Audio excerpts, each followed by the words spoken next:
What's up, everybody? Welcome back. Welcome back. We are here with some more NFL DFS picks and lineup advice for DraftKings and FanDuel. This time for the 3-game Saturday slate. They threw one at us, and we had to break it down. Welcome. I'm Brian Jester, co-founder here at Occupy Fantasy. Joined, as always, like I am on these short slates, it's Jack, creator of DFS Magic, architect of the Occupy Fantasy lineup builder. Jack, what's up, dude? Hey, Brian, how are you doing today? I think you're calling us from across the country, right? Yeah, so for those of you who didn't catch the UFC stream about an hour ago, I am out in Arizona, and we have a different setup here. So first and foremost, if you're watching this, if there's anything different with the audio, any of the setup, let us know in the chat, and we'll get that fixed right away. And I say that because Moose is running the sticks across the room, and I have faith that he can fix anything that comes our way. But we are here for another short slate, and yes, it is a busy weekend, but we couldn't go without giving you guys some insight into how to play this 3-game slate. Just really quickly, Jack, the past couple of Showdown slates, 30 to 35 point totals. Last night's game was outrageous. And just to reiterate, we're not going to be right all the time. And I would have loved to said that we would have predicted 100 points scored in that game. Instead, alas, we did not get the under that we projected. But again, that doesn't mean the strategies are wrong. It just means they didn't pan out. Yep. We've had a couple bad variances here, but I think we're maybe going to run it back again because we have some ugly games coming up here. At least a couple of these. And just a shout out. You have like a big free roll for this contest. Is that correct? So it's not for this one. It's for the Sunday afternoon only, but it's very similar. Three Okay. games, Sunday afternoon free roll. I wish it was this one. I like this slate so much better, but it'll be some good practice ahead of Sunday's afternoon only free roll for the World Championship. But you and I were talking this afternoon. We were running ownership numbers, and the more and more we dove into it, the more and more excited that you got. So before we get into all the nitty-gritty details, Jack, tell us why you like this slate so much. Yeah. So the first thing that stands out to me is that, my standard thing, there's no high upside rushing quarterback that can just destroy all of our correlations and, game stacking and things we like to do. The other one, though, is that every quarterback on the slate has funnel pass catchers. And so, when we stack, we want to have predictability there, right? Take the Giants last week. DeVito won, and we talked about it on the video. We said the reason we're not playing him is not that he can't win, it's that who do you stack him with? And sure enough, it was pretty random, right? I looked at the optimals, like I don't think I would have landed, on that. That's not the case here. We know for each team who the ball is going to. So it just makes it very easy to not have to, try to make those kind of decisions, or play a ton of a bad quarterback just to catch every combo. So that's the first one. And then I think, as we'll dive into the matchups, but some of the ownerships just don't seem correct given, some likely game scripts. And also just, you're seeing concentrated ownership on some quarterbacks that aren't very good. So that's always fun too. So that's kind of my summary. Anything else big that you're seeing? No, I don't think so. I mean, we have nice options at every position, pivots at every spot. You can go high, you can go low. It really is what makes a great short slate. So I'm excited to jump into it. We'll be here for about 30 minutes or so until 9:30 p.m. Eastern, maybe go a little bit longer. If you guys have questions live, throw this in the chat box. We'll answer them along the way. If you're watching this on replay, probably won't have the time to check the YouTube comments after the fact. Throw any comments, questions, concerns, suggestions in our Discord server. If you're watching this on replay, occupyfantasy.com/Discord. And we do have a Saturday daily plug up as well. Chris worked on that, so shout out to Chris for getting that out. In addition to doing his main slate work, again, this is for the Saturday slate. His video for the main slate will post at 1 p.m. Eastern here on the YouTube channel on Saturday afternoon. But he also put out the 3-game slate, so runs through all the notes that we talk about here, different strategies for the slate. If you want a written version of how to attack the slate, go check that out, occupyfantasy.com. Link is in the description.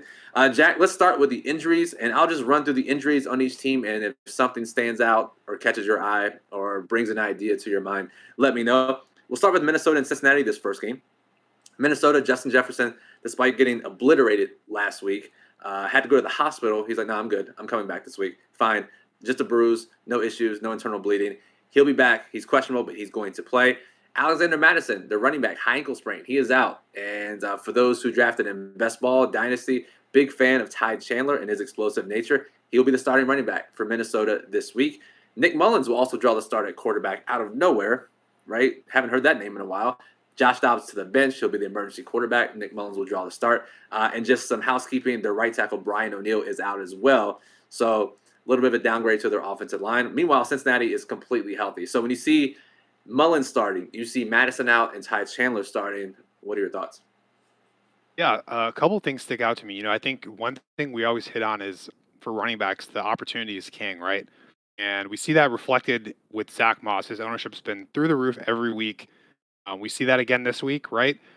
Ty Chandler should have almost the same level of opportunity in terms of target share, red zone carries. Minnesota's certainly, probably not going to be trailing by a bunch in that game. His ownership checks in quite a bit lower. He's not going to be 10% owned, but 30, 40 instead of 50 to 60 for Moss. So that's one to me that sticks out, and he's cheaper, right?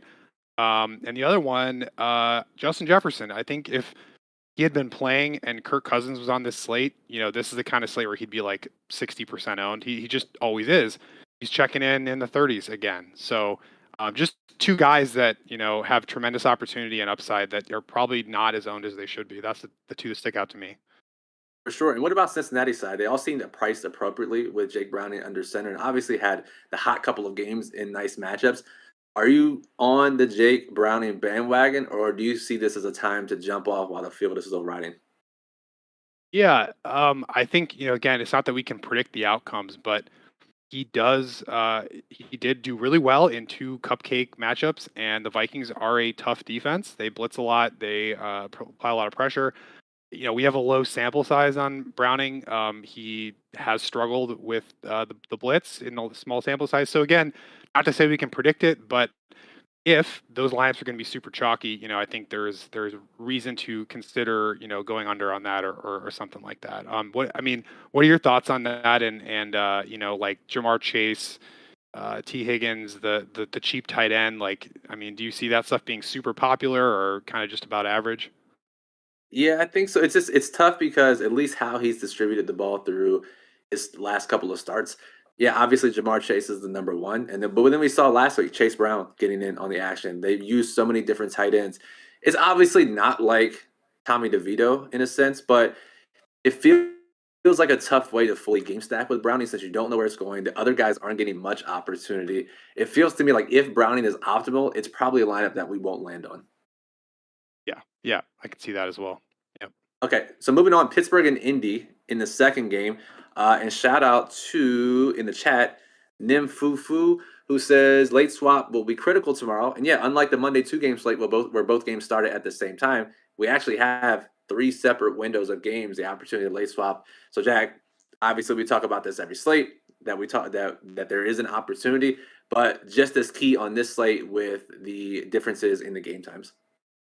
Yep, yep. So, particularly after the second game, especially if you're putting a decent amount of money on this slate, always be around to check those lineups, and we can get in at the end maybe to talk about what we do for late swaps. But, yep, huge one always.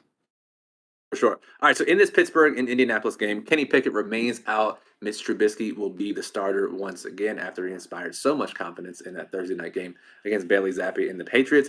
Indy, Jonathan Taylor still out. Zach Moss will draw the workload. Once again, he will have high ownership. Will he fail for the third straight week? We will see. Their right tackle, Braden Smith, is out. That hurts their offensive line a bit, as we saw last week. But they also finally returned starting cornerback Juju Brents, who, again, is not a world beater, but they've been without him for seemingly forever. Every time I do the injury report every week, he's just almost back in, and he's never is. He finally is back today, so bolsters their secondary a little bit. What do you see in this game? Not much opportunity outside of injury and substitutions and replacements, but opportunity nonetheless. Yeah, the thing that sticks out here is just ownership. Yes, Trubisky is awful. And if this was not a live stream, I forgot. I just got to go wear my jersey. I can't believe I'm not. I'll have to sleep in it tonight to make up for that. Anytime you have the quarterback in the slate that are this sketchy, and one of them is 5%, I think it's an automatic. You try it. The dude is, he's better than Tommy DeVito. And let's be honest, if Tommy DeVito can win a slate, then Mitch Trubisky can definitely win a slate. So That's the biggest thing that sticks out to me. I think the offensive line injury is an interesting one to tag. Again, Zach Moss we project as almost the highest owned player on the slate, just the price opportunity. So that's one we'll get into when we talk to the games. Any other stuff that sticks out to you on this one, injury standpoint wise? No, nothing really. I think we can probably move on here. I'm just thinking, oh, the quarterback situation, right? You and I on Monday sat here on this show for basically an hour, saying, we don't see how DeVito and we don't see how Will Levis could be optimal. They both outscored Tua and Jordan Love in that game. As just and sometimes we need these reminders as DFS players, even ourselves, as much as we play. Sometimes we have these uh these high level thoughts, right? And sometimes we stray away from them, and it's like, no, we can't play the low end quarterback this time. It can't possibly work. And then immediately the universe tells you, no, you have to play low end quarterbacks on short slates because they can win. And Jack, they damn sure did win. Either one you picked could have won you small field GPPs or large field GPPs on Monday. Yeah, yep. I did play Levis, and I was tilted that they didn't get a passing touchdown on the last play. He kind of like I think he outscored DeVito by like 0.1 or something, and it just kind of middled. But yeah, I agree. So to reiterate, I think it's just play the quarterbacks. It's just don't ever not do it, right? Don't ever just say this guy can't optimal because again, I think 3 years from now I'll look back on that one slate and say Tommy DeVito outscored Tua. Like anything Yes. can happen. Absolutely, 100%. And to that point, I'm personally making 6 small field lineups tomorrow. Maybe I'll double up and go 12. That's a usual allocation for me when I'm hunting satellites and playing small field contests on short slates. I think I'm going to go with one of each quarterback and spread it out because none of the guys or even game environments stand out that much to me once you factor in ownership. Yep, makes sense to me. All right, and then in the final game, we have the Broncos and the Lions. No true injury news. PJ Locke, starting safety for Denver, is questionable. I think he's going to play. I haven't seen word one way or the other. I guess we'll find out tomorrow. But again, it's not going to impact your lineups too much. Josh Reynolds might be the biggest one. He is questionable with a back injury. I have not seen a single word. Limited the last 2 days. Apparently, he injured it midweek.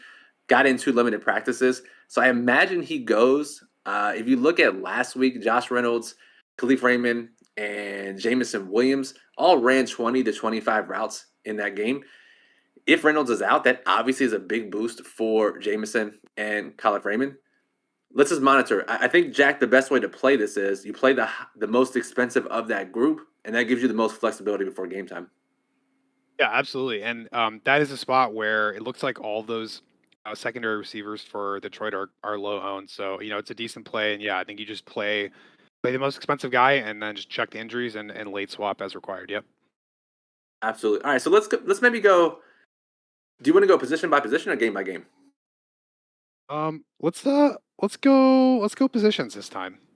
Okay. Typically, we go game by game. We'll go position by position this time. And again, this is And, and live and right the now. reason is, like you said, none of these games really stand out that much. So I think let's focus on just kind of the by position ownership, leverage, opportunity, etc.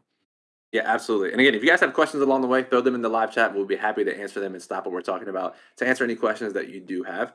All right, Jack, we talked about quarterback, but just briefly, what is the ownership looking like on both sites? I know you mentioned to me before the stream started, what a world where Russell Wilson is potentially the highest owned quarterback. Is that the case on both sites? And who are the guys that we're looking at that are under 15%? Yeah, so looking at our dashboard here, it's a little bit flat. Typically on these slates, you see like one guy go 30, 40, even 50. That's not the case here. Russ, we do have the highest 20, 26. Browning, Goff right there. I think all of those guys are pretty clearly probably the top three.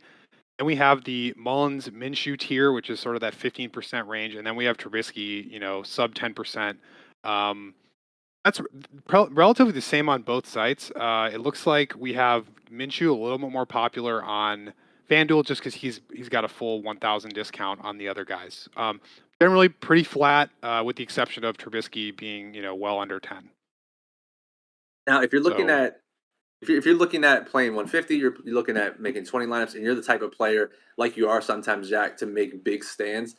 Are there any one of these quarterbacks you're willing to go way overweight on, or any of them that you're willing to fade? I asked this question because Geek Hippie in the chat says, is Minnesota's defense too tough for Browning? And yes, it's a stark difference from the defenses that he has been facing and shredding. So I'm curious to hear if there's any guys that stand out as I might be fading or really going really heavy on a couple of these guys.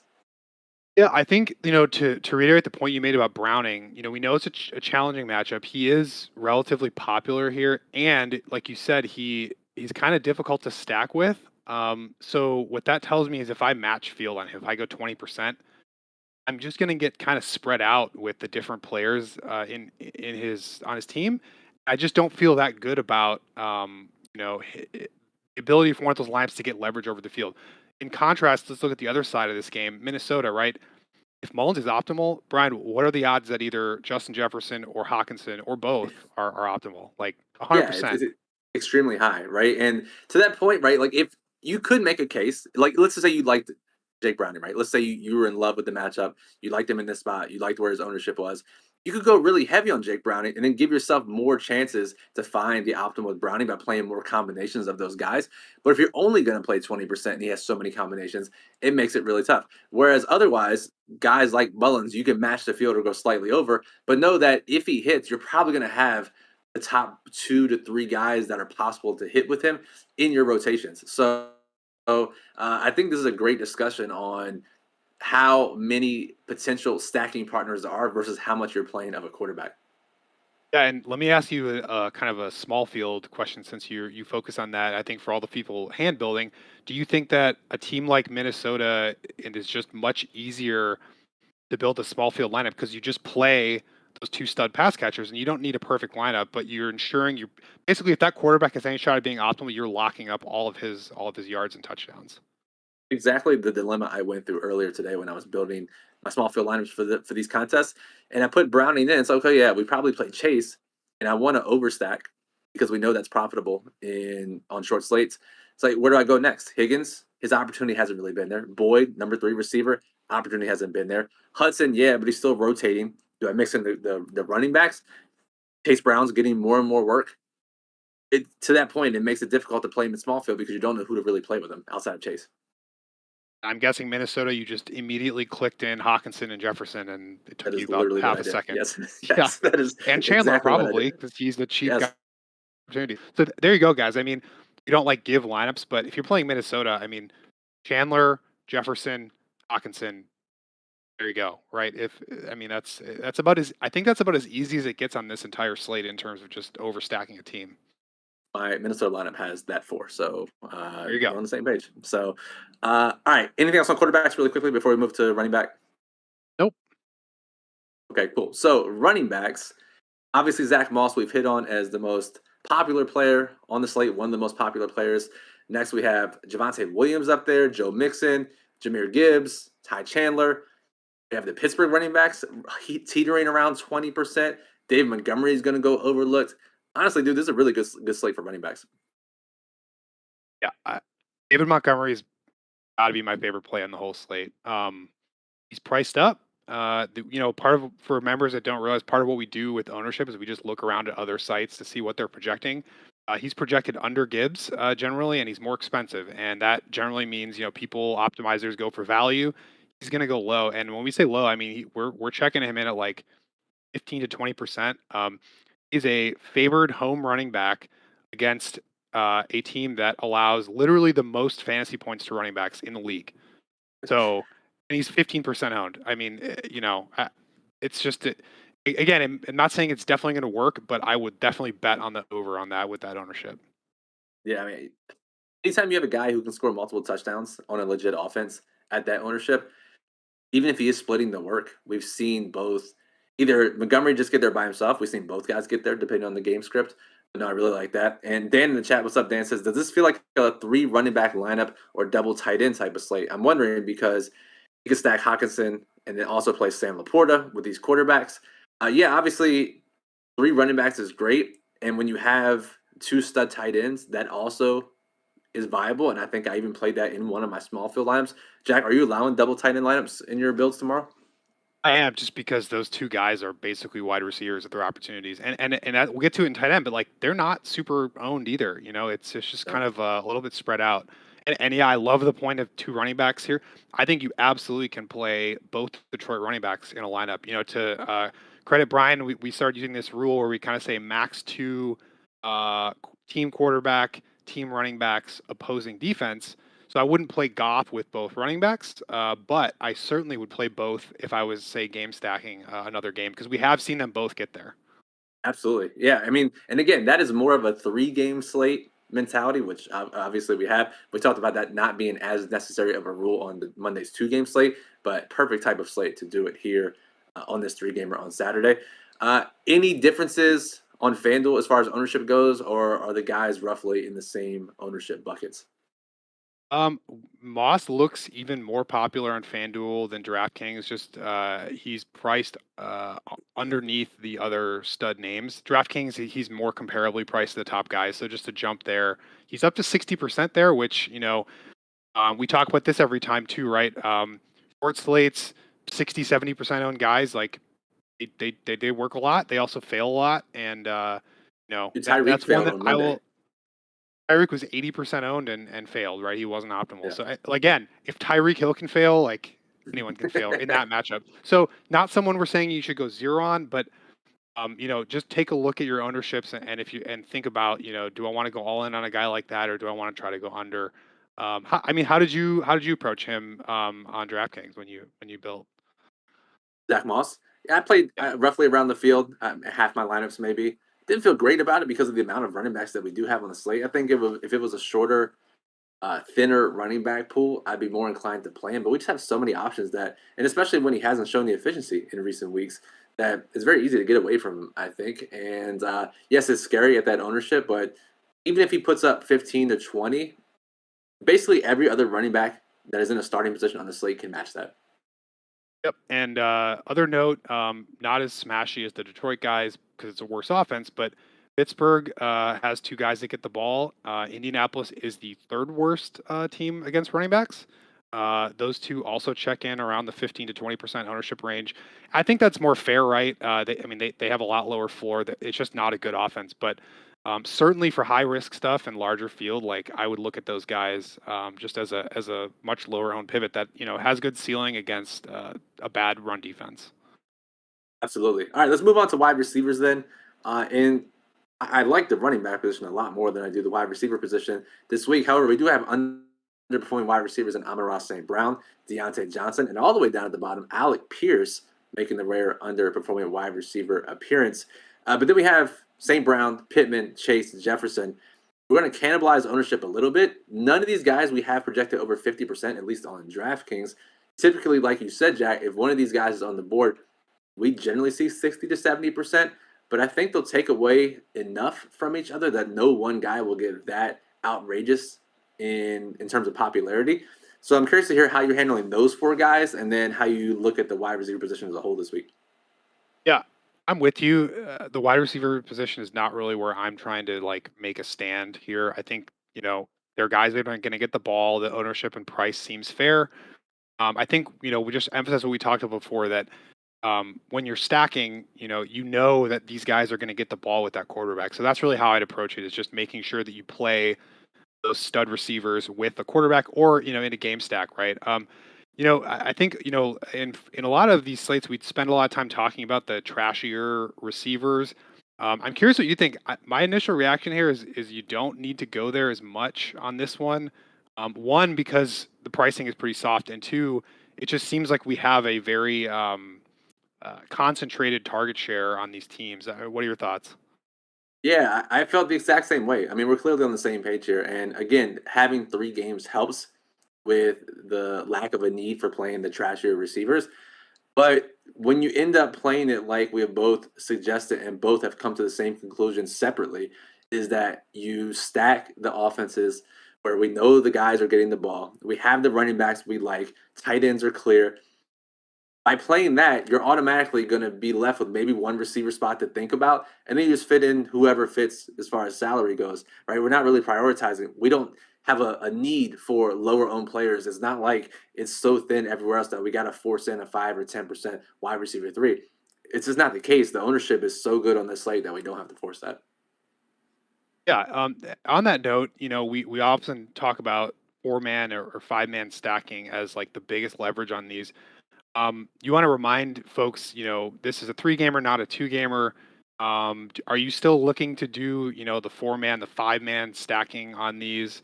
in general, and then maybe for this slate in particular, do you think those strategies hold, or are you looking a little bit different? Yeah, I think 5 man is probably a little too much on this 3 gamer. Could it happen? Sure, of course, it always could. But we don't have offenses that necessarily can facilitate that, but we do have offenses that can easily facilitate 4 man stacks. And 4-1, 4-2, we know are impressive leverage on these types of slates, 3 games especially. And the Minnesota idea we floated earlier of Jefferson Hawkinson with Chandler with a cheap quarterback fits perfectly. You can run it back with 1 or 2 Bengals. Even Indy makes some sense if you're going to play Minshew, right? You play Pittman, whether it's Downs or Pierce, and then you can play Moss. That's 4 guys there. Detroit makes a ton of sense. Goff, Amon-Ra, Laporta, one of the running backs, or if you want to play Josh Reynolds or Jameson Williams or whoever it is. I think certain offenses can facilitate it a lot more. But even Pittsburgh, honestly, with Trubisky could. Fryermuth at tight end, one of Pickens or Deontay Johnson, and then one of their running backs. So, again, the slate continues to provide reasons why it's one of the better short slates, and the possibilities for 4 man stacking just adds to it. Yeah, and I want to touch on something you said about you said 3 gamers especially, and tell me if I'm misremembering this, but I recall um, the reason 4 man stacking is so good on 3 gamers is that the field does it so much less than they do on 2 gamers. So like it doesn't win quite as often as it wins on 2 gamers, but the field does it far less of the time. Is that accurate? Yeah, the field it drops off tremendously from 2 games to 3 games. So this is another reason we want to play it. Yeah. So again, it is a high risk approach, right? It is a way you can end up at the bottom of a leaderboard, but for high risk contests when you're trying to get to the very top, that's why I'm recommending is because when it hits, you just get tremendous leverage over the field. And then you said just to recap, 1 or 2 bringbacks is the most optimal. Yeah, generally 1, 2 is it's a little less, but is the sweet spot in terms of leverage, and then anything more Okay. than that is probably overkill. Okay, cool. And for members, just a reminder in the lineup builder, you can set up those things. You can do like 4 man on team, min one, max two opponent, all sorts of things like that. Absolutely. And just a note here on the top receivers. If we had to pick one to go overweight on personally, I chose Amon-Ra St. Brown. Obviously, the underperforming wide receiver tag gives him a boost there. But then you have the comments from the offensive coordinator, from the head coach, that we need to find different ways to get this guy the ball. And when it's a stud that they're talking about, he's had a couple down games, then that catches my attention. So just some subjective data there to target Amon-Ra even more. And again, he's not like he's gonna be low owned or overlooked by any means, but all these guys are gonna be 35 to 50%. And if you're looking for one to go overweight on or one to play in your single entry, I think he's the guy I would pick. Yeah. I think. Well, I won't. You took him. I think Deontay. I'll just take the other underperforming wide receiver. I mean, Pittsburgh's bad, and also realize that since Trubisky is so low owned, optimizers are not going to go grab him in stacks. So Yes. that's why we see the Pittsburgh receivers coming in so low. But Indy's played some pretty crazy games. Obviously, they are getting a cornerback, like you said, but they've given up a lot of yards to receivers. So it's just a no brainer spot to take a chance on a guy. Even if you're not stacking Pittsburgh, just throw him in as a one off. What are your thoughts on Addison? I was just looking through the ownership. So, I almost wonder if we have him a little too low, but he's still kind of priced up, and his projection's bad with Jefferson coming back. I mean, what are your thoughts on Addison? Yeah, I think that's the thing, right? He's going to be low owned because of what you said. Jefferson back, his projection, his salary is as if Jefferson was not there, or at least not fully healthy. So yeah, he's going to go way overlooked. Love him as a stacking piece in that game environment. Would I play him as a one off? I don't know, but I think I love him in stacks. All right, should we move on to tight ends?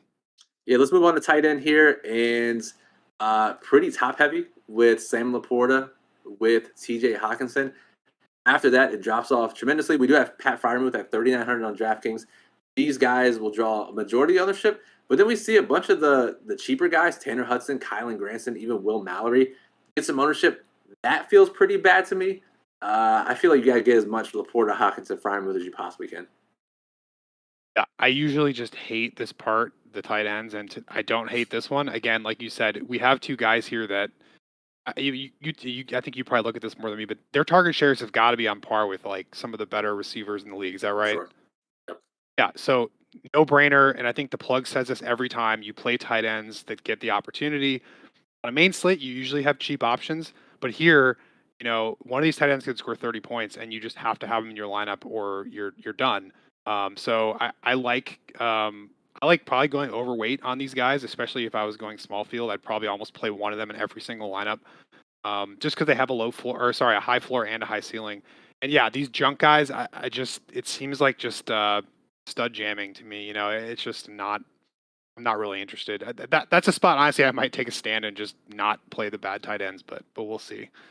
Honestly, dude, right? Like Lucas Kroll is the number 2 tight end for Denver, runs routes. You and I have talked about him on Showdown slates before, and he got activated again. He had a 35-yard reception last week. Clearly a talented pass catcher. I mean, I would much rather just play him at 0% than Tanner Hudson or Kylan Granson at a combined 40%, right? So if you're gonna play a cheap guy, go with one that's 0% owned. Don't go with one that's 20% owned because the lineups that use that guy are gonna look awfully similar. Totally agree with that. Totally agree with that. So yeah, to recap, tight ends easy this time. Yeah. Yeah, and as Let me a ask you this: G, would you play um, Minnesota quarterback or Detroit quarterback with one of these tight ends and not play Jefferson or St. Brown? I think that may be a common thing that happens to folks when they're hand building. I think you can, right? We've seen St. Brown fail recently. Jefferson, again, we don't. Nick Mullins, this is his first start, right? We don't know who he's going to like. I mean, Josh Dobbs thought Brandon Powell was the greatest receiver for a week or two, right? Like these new guys starting, we don't know what their connections are going to be with these players. Obviously, yeah, if you've been there, you're going to throw to Jefferson every time. But maybe it's Hawkinson. Maybe it's for Jared Goff. Maybe they double team St. Brown. Maybe they heard the same shit we heard about trying to force feed him the ball, and they fire up Sam Laporta. So yeah, it's obviously very tough to click Jared Goff or Nick Mullins and not include their stud receiver. But it's a unique way not to play them if you don't want to get different that much elsewhere. Yeah, and final note on tight ends, in case you're still a little bit hesitant to spend up. Who do you think the worst two defenses are in the league for fantasy points against the tight ends? Cincinnati I, Bengals, the Denver Broncos. I There you mean, go. dude, I mean, it's kind of crazy, right? That you and I separately have looked at this slate. Obviously, we came together on ownership, but even that was done kind of separately. And we've both come to the same conclusion on how to play this slate. That should mean pretty big things, I would think. And again, as we say in all these videos, it may not work, right? But it feels like the stars are aligning on this one a lot more than it has on previous slates. And I think viewers can probably attest we don't generally always come into these with an agreement. I think Yeah. we change as we go, and usually we don't like them that much until we have these conversations. But yeah, I'm with you. All right, I guess we can spend a minute on defense. Just a Okay. minute though.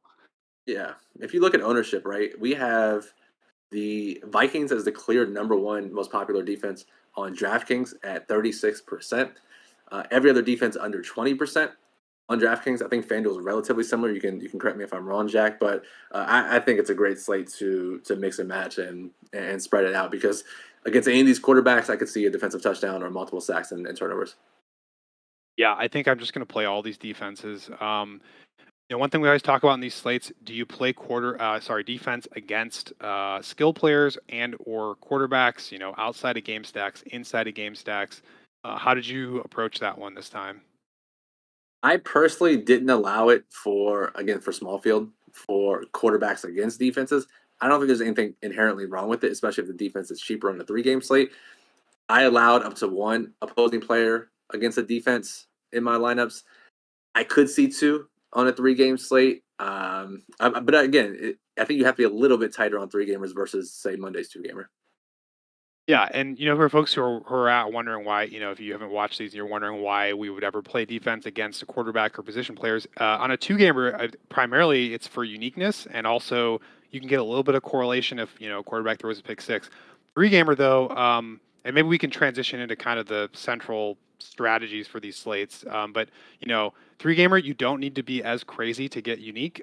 So you don't have to do things like force a defense against a quarterback just to get unique. Like you can already be unique by playing a lower end player, for example. So yeah, I think just spread it out. Don't overthink the defense where we're at. Yeah, absolutely. And Dan in the chat is asking, stuck between Najee and Jalen Warren, both have similar touches. Thoughts? Yeah, this is a coin flip that's very hard to win.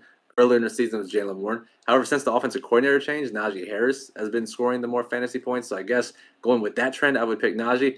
I think our model has them relatively the same as well. Makes it difficult. Just go with the trend and just realize that you are flipping the coin by making that decision. So, all right, let's close out the show here. We got a VIP dinner to attend to, so Let's get out All to that. right. So, short game slate strategies, overstacking, using low owned players, leaving salary.